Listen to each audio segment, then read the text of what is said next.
മുസ്ലിം പണ്ഡിത സംഘടനയായ സമസ്തയുടെ നേതൃത്വവും മുസ്ലിം ലീഗ് നേതൃത്വവും നടത്തിയ കൂടിക്കാഴ്ച വളരെ ഗുണപരമായിരുന്നുവെന്ന് ലീഗ് സംസ്ഥാന അധ്യക്ഷൻ പാണക്കാട് സയ്യിദ് സാദിഖ് അലി ശിഹാബ് തങ്ങൾ പറഞ്ഞു.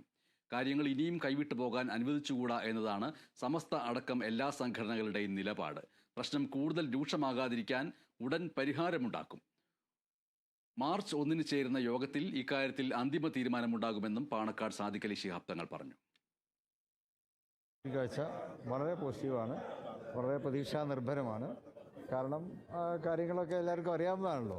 അപ്പോൾ ഇനിയും അത് അങ്ങനെ കൈവിട്ടു പോകാൻ അനുവദിച്ചുകൂടാ എന്നുള്ള മനസ്സാണ് എല്ലാവർക്കും ഉള്ളത്. പ്രത്യേകിച്ച് സംസ്ഥാന നേതൃത്വത്തിന് ആ ഒരു വലിയ മനസ്സ് തന്നെയുണ്ട്. ഇനിയും അങ്ങനെ മിണ്ടാതിരുന്നാൽ അല്ലെങ്കിൽ നമ്മൾ കാണാതിരുന്നാൽ പ്രശ്നങ്ങൾ കൂടുതൽ രൂക്ഷമാവും എന്ന് ഉറപ്പുള്ളത് കൊണ്ട് തന്നെ അതിൽ നിന്നും ഒരു പരിഹാരം, സത്വരമായിട്ടുള്ള പരിഹാരം എത്രയും പെട്ടെന്നുണ്ടാക്കണം. അതിന് 1-ാം തീയതി മറ്റൊരു മീറ്റിംഗ് കൂടി വിളിച്ചിട്ടുണ്ട്.